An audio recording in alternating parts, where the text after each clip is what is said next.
যাদেরকে আল্লাহ পাক রব্বুল আলামিন নেক আমল করার তৌফিক দান করেন, এরকম বড় বড় কাজ করার তৌফিক দান করেন, তাদের জন্য এটা খুব বেশি জরুরি যে আপনাদের অনেক বোনাস পয়েন্ট অর্জিত হচ্ছে, এই বোনাসটা কাজে লাগবে। আপনার যদি প্রিন্সিপাল অ্যামাউন্ট থাকে তাহলে বোনাসটা তার সঙ্গে যুক্ত হবে। প্রিন্সিপাল অ্যামাউন্ট যদি আপনার জিরো হয়, সমস্ত বোনাস জিরো হিসাবে থেকে যাবে, দুনিয়া আখিরাতে আপনার কোনো কল্যাণে আসবে না। এটা হলো 2 নম্বর কথা। 3 নম্বর কথা, এটা এখানে সবচেয়ে গুরুত্বপূর্ণ। ওয়া মিন যুররিয়াতিনা উম্মাতাম মুসলিমাতাল লাক। ইব্রাহিম আলাইহিস সালাম দোয়া করলেন, আল্লাহ আমি আর আমার পোলা আমরা দুইজনই যেন শুধুমাত্র তোমার এই পথের শেষ ব্যক্তি না হই, বরং আমরা বাপ বেটা যেরকম তোমার ঘর নির্মাণ করতেছি, আমরা বাপ বেটা যেরকম তোমার বাইতুল্লাহ নির্মাণ করতেছি, আল্লাহ তোমার তৌফিকে ঠিক তোমার এই ঘর আবাদ করার জন্য আমাদের বংশক্রমে আমাদের সন্তান বংশের পর বংশ, আমাদের বংশধারায় যেন তোমার এই ঘর আবাদ করার জন্য আল্লাহ নেককার সন্তান যেন আমাদের বংশধারায় পরিচালিত হয়। দুনিয়ার হিসাব থেকে আখিরাতের হিসাবটা একটু ভিন্ন রকম হয়, উল্টা রকম হয়। দুনিয়ায় আমরা হিসাব করি যে মানুষ যত কম হয় ভাগ তত বেশি পাবো, তাই না? দুনিয়ার হিসাব হলো যে 1000 টাকা ভাগাভাগি হবে, যদি আমরা 2 জন থাকি 500 করে পাবো, 10 জন হলে 100 করে পাবো, 20 জন হলে 50 টাকা করে পাবো, লোক যদি হয় 100 জন তাহলে 10 টাকা করে পাবো। অর্থাৎ মানুষ যত বাড়বে ভাগ তত কমবে। এটা হলো দুনিয়ার হিসাব। আখিরাতের হিসাব হলো উল্টা। আপনার মসজিদে জামাতে যদি 100 মানুষ হয় তাহলে যত সওয়াব, জামাতটা যদি 200 মানুষের হয় সওয়াব আরো বেশি, জামাতটা যদি 500 মানুষের হয় সওয়াব আরো বেশি। জামাত যত বড় হবে সওয়াব তত বেশি হবে। এই জন্য রাসূল সাল্লাল্লাহু আলাইহি ওয়াসাল্লাম একদিন একজনকে শুনলেন, সে দোয়া করতেছে যে আল্লাহ আপনি আমাকে আর আমার সাথে আল্লাহর রাসূল আমাদের 2 জনকে আপনি মাফ করে দেন, আমাদের 2 জনকে আপনি মাফ করে দেন, জান্নাত দিয়ে দেন। তো নবী আকরাম সাল্লাল্লাহু আলাইহি ওয়াসাল্লাম তাকে বললেন যে তুমি তো অনেক প্রশস্ত জিনিসটাকে সংকীর্ণ করে দিলা, অনেক প্রশস্ত জিনিসটাকে সংকীর্ণ করে ফেললাম। এইভাবে দোয়া করবা না। দোয়া যখন করবা সারা দুনিয়ার সকল মুসলমানদের জন্য দোয়া করবা।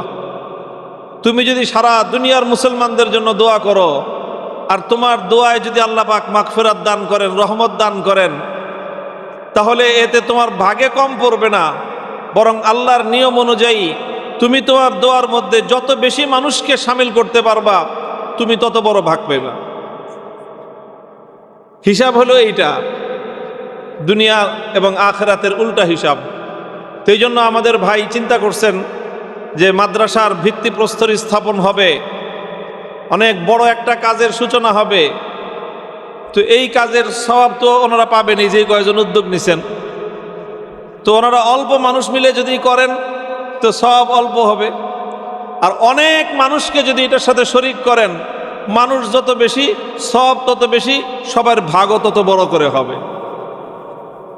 হিসাবটাই অন্যরকম। আমার আব্বাজান শাইখুল হাদিস রহমতুল্লাহ আলাইহি বলতেন, ছোট পুকুরে মাছ ছোট হয়, আর ওই মাছটাই বড় পুকুরে থাকলে অনেক বড় হয়। কথা বলেন ঠিক কিনা?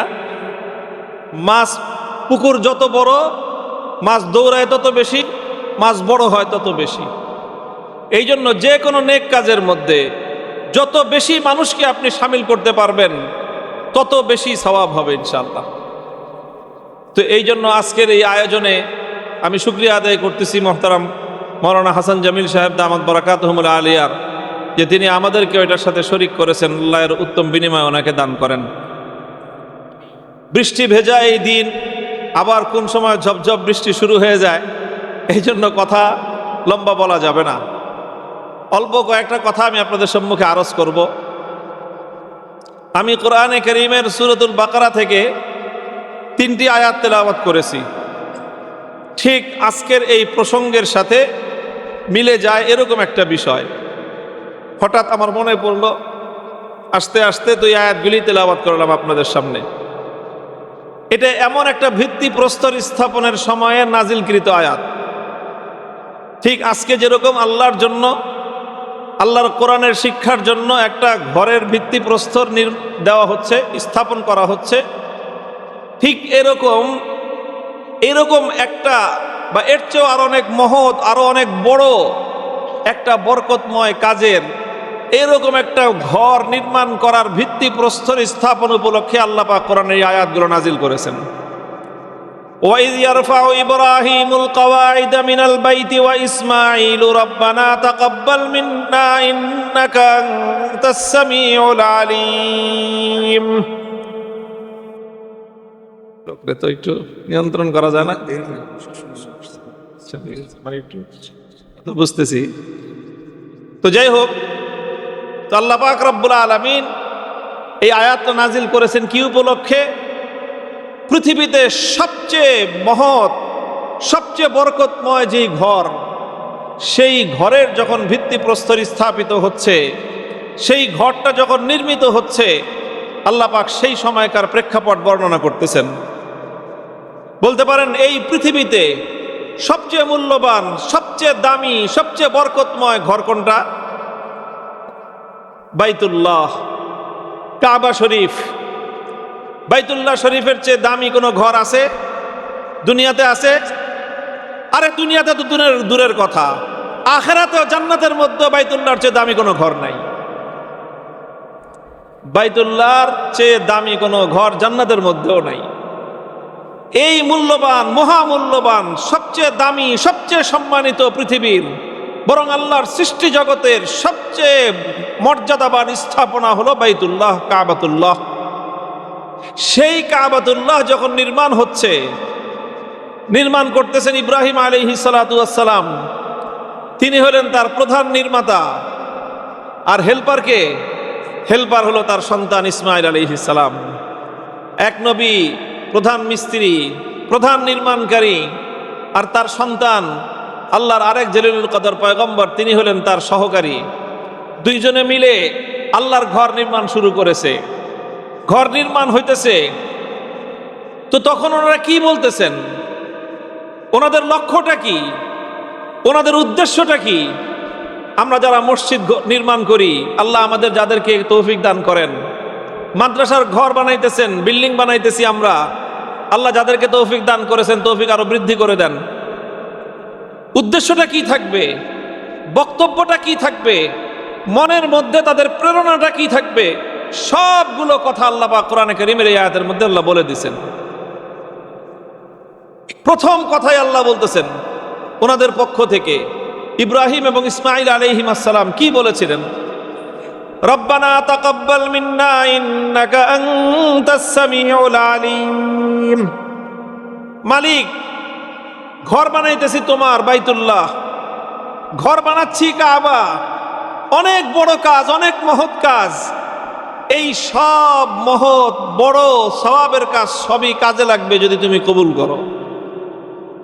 তুমি যদি কবুল না করো, এক কানাকড়ি পরিমাণ কোনো মূল্য এর নাই। রব্বানা তাকাব্বাল মিন্না। কাজে ইব্রাহিম আলাইহিস সালাম, যিনি আল্লাহর ঘর নির্মাণ করতেছেন সরাসরি আল্লাহর নির্দেশে, আল্লাহর তত্ত্বাবধানে, আল্লাহর নির্দেশনায়, যে ইব্রাহিম আলাইহিস সালাতু ওয়াস সালাম বাইতুল্লাহ নির্মাণ করার সময় মাকামে ইব্রাহিমের পাথর, সেই পাথর আল্লাহর পক্ষ থেকে কুদরতের মাধ্যমে এসকেলেটর হিসেবে ব্যবহার হয়েছে। ওটা আপনা আপনি উপরে উঠে নিচে নামে, যেখানে দেয়াল নির্মাণ করতে হয় ইব্রাহিম আলাইহিস সালামকে ঊর্ধ্বে তুলে ধরে। এত বড় মুজিজা, এত বড় কারামত সেখানে সংগঠিত হচ্ছে। আর ঘরটা আল্লাহর হুকুমে বাইতুল্লাহ শরীফ নির্মাণ হচ্ছে। নির্মাণ করতেছেন খলিলুল্লাহ ইব্রাহিম আলাইহিস সালাম, সহযোগিতা করতেছেন জবিহুল্লাহ ইসমাইল আলাইহিস সালাম। সেই কাজের বরকত, সেই কাজের মহত্ব সম্পর্কে কি বর্ণনা করা যায়? কিন্তু সেখানেও ইব্রাহিম আলাইহিস সালাম আল্লাহর কাছে এই দোয়াই করতেছেন, রব্বানা তাকাব্বাল মিন্না, আল্লাহ তুমি কবুল করো। তুমি যদি কবুল না করো সব মিছে, তুমি যদি কবুল করে নাও, সারা দুনিয়ার কাছে যদি আমার কোনো গ্রহণযোগ্যতা না থাকে, আমার এক চুল পরিমাণ কোনো ক্ষতি নাই। আমার আল্লাহ যদি কবুল করে তাহলে আমি কামিয়াব। এটা হলো প্রথম লক্ষ্য। আমরা কাজ করব কার কাছে কবুল হওয়ার জন্য? আরো জানাবেন, কার কাছে কবুল হওয়ার জন্য? আল্লাহ যদি কবুল করেন তাহলে ইনশাআল্লাহ দুনিয়া এবং আখিরাতের কামিয়াবি। আর আল্লাহর কাছে যদি কবুল না হয়, আকাশ ছোঁয়া ইমারত নির্মাণ করলেন, চোখ ধাঁধানো মসজিদ বানালেন, আল্লাহর কাছে যদি কবুল না হয়, তাহলে এই মসজিদ, এই মাদ্রাসা, এই বিল্ডিং, এই ইমারত সবটাই মিছে, সবটাই বৃথা। এই জন্য আল্লাহর কাছে যেন কবুল হয়, এটার জন্য খুব কান্নাকাটি করতে হবে, এটার প্রতি খুব লক্ষ্য রাখতে হবে। ওলামায়ে কেরাম বর্ণনা করবেন, আলেমদের কাছ থেকে শুনবেন আপনারা এই সকল বিষয়ে, যে কি কি কারণে বান্দার আমল কবুল হয় আর কি কি কারণে বান্দার আমল আল্লাহর কাছ থেকে রদ হয়ে যায়, আল্লাহর প্রত্যাখ্যান করেন, আল্লাহ কবুল করেন না, ফিরাইয়া দেন। কি কি কারণে? সবচেয়ে বড় কারণ, যেই কারণে আল্লাহ পাক রব্বুল আলামিন বান্দার আমল, যত বড় আমল হোক, আল্লাহর কাছে এক কানাকড়ি পরিমাণ মূল্য থাকে না, বরং আল্লাহ এটাকে মুখের উপর ছুঁড়ে মারেন। এর সবচেয়ে বড় কারণ যেটা, সেটা হলো আল্লাহর জন্য যেই কাজ করার, সেই কাজ যদি কোনো মানুষ মানুষকে দেখানোর জন্য করে। যেই কাজ কার জন্য? বলেন কার জন্য? নামাজ কার জন্য? রোজা কার জন্য? মসজিদ নির্মাণ কার জন্য? মাদ্রাসা নির্মাণ কার জন্য? দান সদকা কার জন্য? আল্লাহর জন্য এগুলো। এই কাজগুলোর মধ্যে যদি কারো বিন্দু পরিমাণ উদ্দেশ্য থাকে মানুষকে দেখাবো, মানুষ দেখে আমাকে নামাজি বলুক, মানুষ দেখে জেনে আমাকে হাজী সাহেব বলুক, মানুষ দেখে আমাকে দানকারী বলুক, আমাকে মসজিদ নির্মাণ করেছি, আমার নেম ফলকটা যেন সবার বড় থাকে, মসজিদ দেখা যাক বা না যাক, আমার নামটা যেন সবার বড় করে দেখা যায়, এরকম মানসিকতা অনেক সময় আমাদের থাকে কি থাকে না? অনেক সময় আমরা এটা না বুঝে করি। ওলামায়ে কেরামের দায়িত্ব হলো মানুষকে এই কথাগুলো বুঝানো, যে ভাই দেখেন, আপনি মসজিদ নির্মাণ করতেছেন দুনিয়ার জন্য না আখিরাতের জন্য? আখিরাতের জন্যই যদি নির্মাণ হয়, তাহলে এমন ভাবে করেন যেন পুরা মসজিদটাই আপনার কবরে আখিরাতে কাজে লাগে। কিভাবে কাজে লাগবে? এখান থেকে আপনি নিজেকে যত গোপন করতে পারবেন, এটা তত বেশি আপনার কাজে লাগবে। যত বেশি আপনি নিজেকে গোপন করতে পারবেন নেক কাজের মধ্যে, নেক কাজের পাওয়ার বাড়ে, নেক কাজের শক্তি বাড়ে। বান্দা যত বেশি গোপনে নেক আমল করতে পারে, বান্দার ওই নেক আমলের মধ্যে তত পাওয়ার বাড়তে থাকে। এই জন্য আল্লাহ পাক রব্বুল আলামিন নিজে বলেছেন, আনা আগনা শুরাকা ইয়ানিশ শিরক, আনা আগনা শুরাকা ইয়ানিশ শিরক। দুনিয়ার কোনো মানুষ ভেজাল পছন্দ করে না। ভেজাল পছন্দ করেন কেউ? বুঝেন না এই কথা? ভেজাল মানুষ পছন্দ করে না। ভেজাল যত ভালোই হোক। আমার আব্বাজান শাইখুল হাদিস রহমতুল্লাহ আলাইহি ভেজালের অপছন্দ করার বিষয়টা দৃষ্টান্ত দিতেন। দুধ আছে না, দুধ গরুর খাঁটি দুধ বাজারে বিক্রি করবেন, এর মধ্যে ভেজাল আছে না নাই? কি ভেজাল? পানি মিলে এলে ভেজাল, তাই না? এখন আপনি দোকানে দুধ, আপনি বাজারে গেছেন দুধ নিয়ে, এখন আপনার কাস্টমার জিজ্ঞেস করে, ভাই দুধের সাথে পানি মিশাইছেন? আপনি যদি কন যে হ্যাঁ পানি মিশাইছি, তো নিব আপনার কাছ থেকে। আর আপনি জিজ্ঞেসে, ভাই পানি মিশাইছেন? হ্যাঁ মিশাইছি। বেটা হাইটাছে, গায়ে ভাই হাঁটে যান কে? আমি তো মিনারেল ওয়াটার মিশাইছি, কোনো ভেজাল পানি মিশাই নাই। কি মিশাইছেন? একদম একেবারে স্বচ্ছ ভালো পানি, দূষিত পানি আমি খালের পানি, বিলের পানি, চাপকলের পানি মিশাই নাই, একদম মিনারেল ওয়াটার মিশাইছি। সমস্যা কি কন? এত দুধ আর পানি দুটোটাই খাঁটি, নিয়ে যান। নিবে? আমি বেটা পানি কিনতে আইছি না দুধ কিনতে আসছি? আপনি দুধের কাস্টমার কি আপনি মিনারেল ওয়াটারের ওয়াজ করলেও এই দুধ কিনবে? মিনারেল ওয়াটার মিশানো দুধ? কয় বেটা আমি যখন মিনারেল ওয়াটার কিনবো আমি দোকান থেকে কিনবো, আমি তোমার কাছ থেকে তো পানি কিনতে আসি না, কি কিনতে আসছি? দুধ কিনতে আসছি। তো দেখেন, দুধটা যেরকম দামি, মিনারেল ওয়াটারটাও কিন্তু একেবারে দাম ছাড়া জিনিস না। মিনারেল ওয়াটারের দাম আছে না নাই? ছোট্ট একটা বোতল 15 টাকা পানি, 20 টাকা এতটুকু একটা ছোট বোতল। তাহলে এই ছোট বোতলের 20 টাকার পানি যদি আপনি আধা কেজি দুধের সাথে মিশান, আধা কেজি দুধের দাম 40 টাকা, সেই দুধের সাথে আপনি 20 টাকার পানি মিশায় আপনি যদি এখন বলেন যে এই তো আপনি আমার 60 টাকা দেন, কোনো পাগল আছে যে ওই দুধ মিনারেল ওয়াটার মিশানো দুধ কিনবে? কেন কিনবেন না? ভেজাল হলো কোথায়? মিনারেল ওয়াটার দিছে রে ভাই, ভেজাল কোথায়? ও তো আর আপনার তো আর দূষিত পানি দেয় নাই। দূষিত পানি দিছে? আপনাকে ওই নদীর থেকে পুকুর থেকে উঠে পানি দিছে? সে তো দিছে একদম মিনারেল ওয়াটার, একেবারে পিওর পানি। এরপরও বলবেন যে না ভাই, এত তোমার ওয়াশ করা লাগবে না, তুমি আরেকজনের কাছে বেচো, আমি তোমার দুধ কিনব। কথা বলেন ঠিক কিনা? কারণ আমি এখন পানি কিনতে আসি নাই, মিনারেল ওয়াটার কিনতে আসি নাই, আমি আসছি দুধ কিনতে। দুধ একদম পিওর দুধ দিবি, আমি দুধ কিনবো 80 টাকার জায়গায় প্রয়োজন 90 টাকা দিব। পানি মিশাইছো, আমি ওই দুধ 50 টাকা দিয়েও কিনবো না। কারণ দুনিয়ার কোনো মানুষ যেই জিনিস চাইবেন সেই জিনিসের সাথে অন্য জিনিসের মিশ্রণ কেউ পছন্দ করে না।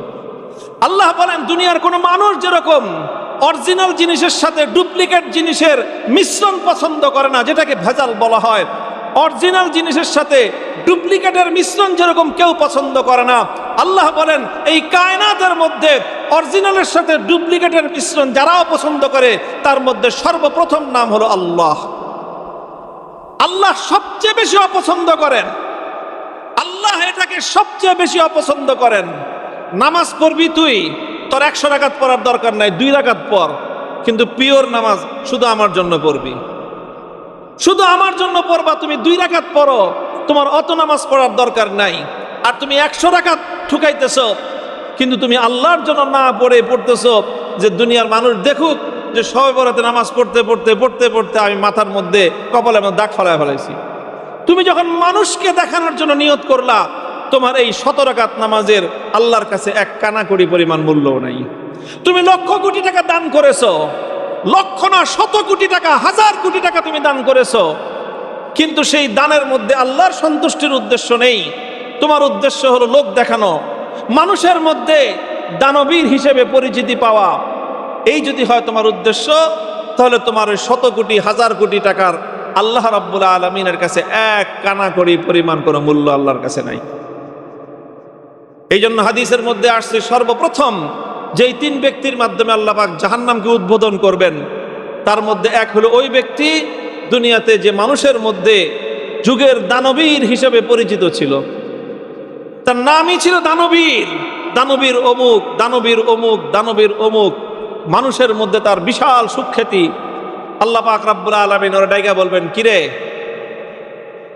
তোরে তো আমি দুনিয়াতে অনেক সম্পদ দিয়েছিলাম, তুই কি করছিলি দুনিয়াতে? দানবীর কি বলবে যে আল্লাহ আপনি যেই পরিমাণ সম্পত্তি আমাকে দিয়েছিলেন, আমি সেরকম আপনার জন্য বিলাইছি 2 হাতে। মানুষকে আমি দিয়েছি, অভাবীকে অভাব দূর করেছি, ক্ষুধার্তকে আহার দিয়েছি, অনাহারীকে আহার দিয়েছি, বিবস্ত্রকে আমি বস্ত্র দিয়েছি, চিকিৎসাহীন মানুষের চিকিৎসার ব্যবস্থা করেছি, আরো যা যা করার পাড়ায় পাড়ায় মসজিদ করে দিছি, মাদ্রাসা বানায় দিছি, এরকম করেছি, বহুত কিছু করেছি আপনার জন্য। আল্লাহ বলবেন, একনলেজ করবেন যে হ্যাঁ সব ঠিক আছে, তুমি মানুষকে দিয়েছো, দান খয়রাত করেছো, মসজিদ বানাইছো, মাদ্রাসা বানাইছো, সব কিছু করেছো, সব ঠিক। একটা জায়গায় তোমার কথা মিথ্যা, তুমি যে বললা আমার জন্য করেছো, ওই জায়গাটা মিথ্যা। তুমি এটা কেন করেছো? লিউকাল আন্নাকা জাওয়াদুন, তুমি এই জন্য করেছিলা যেন তোমার নামের আগে দানবীর উপাধিটা দুনিয়ার মানুষ ব্যবহার করে, এই জন্য। ওয়াকাত কিল, দুনিয়াতে তো তোমাকে মানুষ দানবীর বলতো, তোমার নামে জিন্দাবাদের স্লোগান দিত, কাজেই তুমি যেই জন্য করছো দুনিয়াতে তুমি সেটা পেয়ে গেছো। আজকে আমার কাছে তুমি কি চাও? আমার কাছে তোমার কোনো বিনিময় নাই। এরপর আল্লাহ পাক ফেরেশতারা ডাক দিয়ে বলবেন, ওর ঠ্যাংটা দাও। ওর ঠ্যাংটা ধরে উপরের দিকে, এরকম ঠ্যাং উপরের দিকে, মাথা নিচের দিকে ঝুলায় নিয়ে জাহান্নামের মধ্যে টপ করে ফেলায় দে। এই লোকের মাধ্যমে জাহান্নাম উদ্বোধন করা হবে। এর লক্ষ কোটি টাকার দান খয়রাত তাকে জাহান্নামে নিয়ে গেল। কেন? সে আল্লাহর জন্য করে নাই। রব্বানা তাকাব্বাল মিন্না ইন্নাকা আনতাস সামিউল আলিম। মুহতারাম হাজিরিন, এটা খুবই জরুরি একটা বিষয়। আমরা উলামায়ে কেরাম অনেক সময় মানুষকে এই গুরুত্বপূর্ণ বিষয়টার দিকে আমরা দৃষ্টি আকর্ষণ করি না, বলি না। আমরা মনে করি মানুষটা কষ্ট পেতে পারে, তার হৃদয়টা ভেঙে যেতে পারে, সে দান করতে অনুৎসাহিত হতে পারে। আল্লাহর কসম খেয়ে বলি, যদি আমরা একজন মানুষের হৃদয় ভেঙে যেতে পারে, সে দান করতে অনুৎসাহিত হতে পারে, এই চিন্তা করে যদি আমি তাকে ইখলাসের নসিহত করতে যদি আমি বিরত থাকি, আমি কোশ্চিনকালেও তার কল্যাণ করলাম না, বরং আমি তার অনেক বড় অকল্যাণ করলাম। এই জন্য আল্লাহ পাক রব্বুল আলামিন ইব্রাহিম আলাইহিস সালাতু ওয়াস সালামের এই ঘটনার মাধ্যমে দুনিয়ার মানুষকে শিক্ষা দিয়েছেন, যে কোনো কাজের আপনি যখন ভিত্তি রাখবেন, কাজ করবেন, সেই কাজের মধ্যে আপনার প্রথম লক্ষ্য আর উদ্দেশ্য থাকবে, একটাই ভয় থাকবে যে আল্লাহ করতেছি তো আপনি কবুল করেন। আপনি যদি কবুল না করেন তো সব বেকার। আকাশ ছোঁয়া বিল্ডিং আল্লাহ যদি কবুল না করে দাম নাই। দৃষ্টিনন্দন ভবন আল্লাহ যদি কবুল না করে দাম নাই। চমৎকার আপনার ক্যাম্পাস, বিশাল সুন্দর সুন্দর বাগান, কি সুন্দর দেখতে, মাদ্রাসা, মসজিদ, প্রতিষ্ঠান, আল্লাহ যদি কবুল না করেন কোনো দাম নাই। এই জন্য আমাদের প্রথম লক্ষণীয় বিষয় হবে আল্লাহ যতটুকু করার তৌফিক দিচ্ছেন সেটা যেন আল্লাহর কাছে কবুল হয়, সেই বিষয়ে চেষ্টা করা। এক নম্বর কথা। দুই নম্বর যে দোয়া ইব্রাহিম আলাইহিস সালাম করলেন, রব্বানা ওয়াজআলনা মুসলিমাইনি লাকা ওয়া মিন যুররিয়্যাতিনা উম্মাতাম মুসলিমাতাল লাক ওয়া আরিনা মানাসিকানা ওয়া তুব আলাইনা ইন্নাকা আনতাত তাওয়াবুর রহিম। ইব্রাহিম আলাইহিস সালাম বললেন যে আল্লাহ, আপনার ঘর বানাইতেছি, মসজিদ বানাইতেছি, এরকম যেন না হয় মসজিদ বানায় দিয়ে গেলাম, তোমরা নামাজ পড়ো, আমার তো আর নামাজের দরকার নাই। কারণ আমি মসজিদ বানায় দিছি, এখন আমার এই মসজিদে 1000 মানুষ নামাজ পড়ে, সব মানুষের সব তো আমি পাবো, কাজে আমার আর নামাজের দরকার কি বলেন? এটা চলবে? আরেকজনের নামাজ, এটা হলো বোনাস পয়েন্ট। এটা হলো কি সুন্দর দৃষ্টান্ত হলো, এটা হলো একটা শূন্য, এগুলো এক একটা শূন্য। আরেকজনের নামাজ এটা শূন্য। আপনি আরেকজনকে রোজা রাখার জন্য ইফতারি খাওয়াইছেন, সেহরি খাওয়াইছেন, আরেকটা শূন্য যুক্ত হলো। এবার নিজে যদি নামাজ পড়েন, নিজে নামাজ পড়ে আপনার এক নেকি অর্জন হলো, আরেকজনের নামাজের ব্যবস্থা করে দিলেন, একটা শূন্য এসে যুক্ত হলো, একের সাথে শূন্য যুক্ত হয়ে কত হলো? 10 হয়ে গেল। আরেকজনকে রোজার জন্য ইফতারি করাইলেন, সেহরি খাওয়াইলেন, আরেকটা শূন্য যুক্ত হয়ে কত হলো? 100 হলো। একজন অভাবী মানুষকে দান খয়রাত করে আপনি তার অভাব পূরণ করে দিলেন, তার জীবনের অনেক প্রয়োজন পূরণ করে দিলেন, আরেকটা শূন্য যুক্ত হলো, কত হলো? 1000। আর আপনি নিজে নামাজ পড়লেন না, শুরু দিয়ে 1 নাই, বাকি কত থাকলো? কয়টা শূন্য? 3টা শূন্য একসাথে থাকলে কি বলে? বড় বড় 3টা ঘোড়ার ডিম। বড় বড় 3টা ঘোড়ার ডিম। এই ঘোড়ার ডিম দিয়ে কোনো কাজ হবে না যদি আপনার নিজের বুনিয়াদ, মৌলিক জিনিসটা নিজের না থাকে, তাহলে ফাওয়ার বোনাস দিয়ে আগানো যায় না। কথা ঠিক কিনা? এই জন্য ইব্রাহিম আলাইহিস সালাম এই দোয়া করতেছেন, রব্বানা ওয়াজআলনা মুসলিমাইনি লাক। আল্লাহ, আমাদেরকে দিয়ে আপনি আল্লাহর ঘর বানাইতেছেন, আমরা যেন মুসলমান হিসেবে, এই ঘরের আবাদকারী হিসেবে, দুনিয়াতে সর্বপ্রথম 2 বাপ বেটা হিসেবে আমরা কাজ করতে পারি। আল্লাহ সে তৌফিক দান করেন।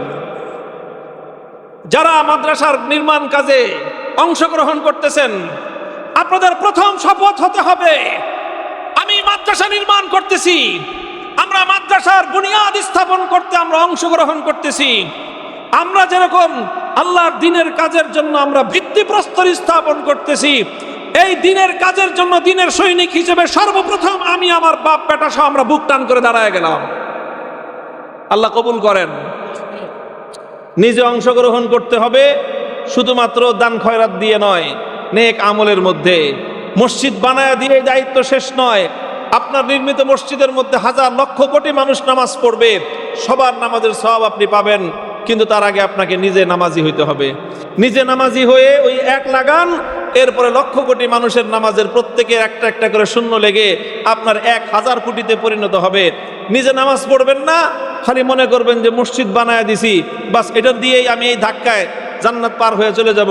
পারবেন? জান্নাতের ওই পারে গিয়ে পড়বেন, ওই পারে গিয়ে পড়বেন, জান্নাতের ভিতরে যাওয়া যাবে না।